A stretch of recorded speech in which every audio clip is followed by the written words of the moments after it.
Je serais très très surpris que Lens refasse une deuxième place l'année prochaine avec l'équation Ligue des Champions ou Ligue Europa parce que j'aimerais bien que Lens termine troisième de sa poule pour aller chercher une petite histoire sympathique en Ligue Europa. Euh, Par rapport à tout ce que tu viens d'évoquer, Timothée, l'accumulation des rencontres, une densité d'effectifs qui va être impactée quoi qu'il arrive et surtout une concurrence en Ligue 1 qui restera importante, où tout le monde s'est renforcé, Rennes et Marseille notamment, Monaco qui va avoir les dents qui rayent le parquet après cette sixième place catastrophique l'année dernière.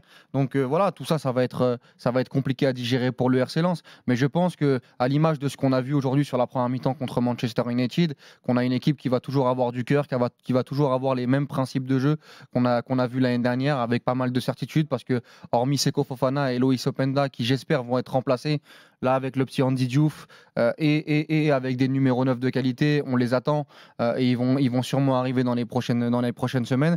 Je pense que moi, Lens ne sera pas ridicule l'année prochaine et que si ça fait un top 6 avec des beaux matchs en Ligue des Champions, une troisième place ou en Coupe de France, une belle histoire, ce sera déjà très très bien après cette deuxième place, je ne vais pas dire historique parce qu'elle n'est pas historique, mais qui restera dans l'histoire du RC Lens.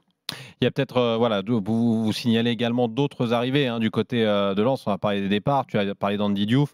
Morgan Guilavogui arrive du Paris FC. Steen Spearings de Toulouse.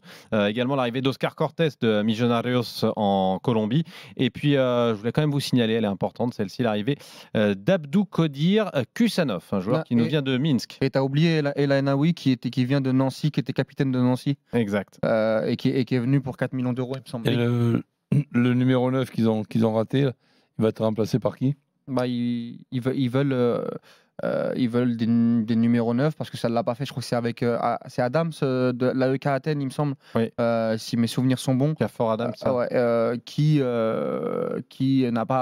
voulait venir à Lens, mais le club qui était impliqué dans des barrages européens voulait le garder. Donc ils vont passer à autre chose. On parle de profils bien différents, mais c'est une certitude qu'ils vont se renforcer.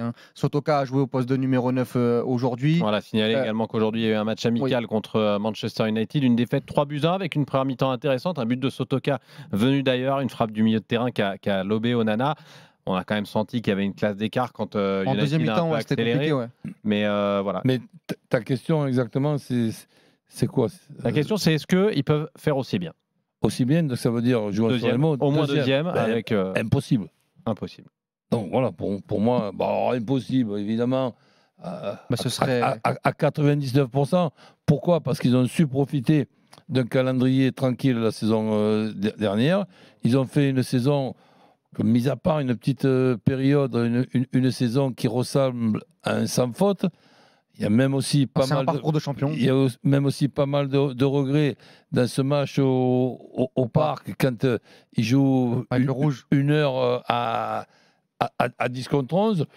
Donc, bon, non. Moi, je dis bravo pour la saison dernière. Alors maintenant, je ne les vois pas 15e. Je les vois quand même dans les 5 premiers, mais pas à la place de second comme la saison dernière. Si. Ça me paraît tout simplement impossible. S'ils font second, les superlatifs me manqueront. Ouais.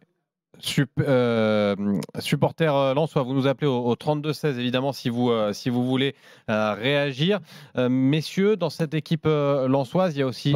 Par contre, pour la Champions League, je suis un peu plus optimiste que Walid.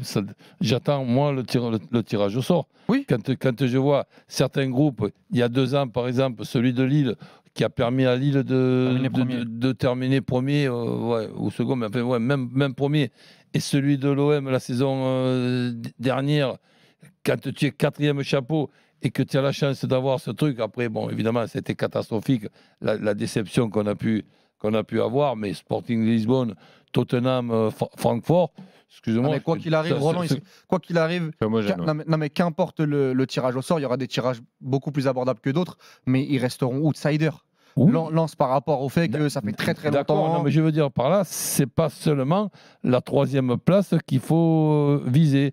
On attend d'abord le tirage au sort Et après, pourquoi pas la deuxième? Oui, bien sûr, l'appétit vient en mangeant. Mais déjà, si le RC Lens, qui retrouve la Ligue des Champions, envoie du jeu à ses supporters avec un stade plein, l'ambiance qu'on connaît à Bollaert, et va chercher une troisième place pour aller derrière en Ligue Europa, en 16e de Ligue Europa, déjà, moi, j'achète. Hein.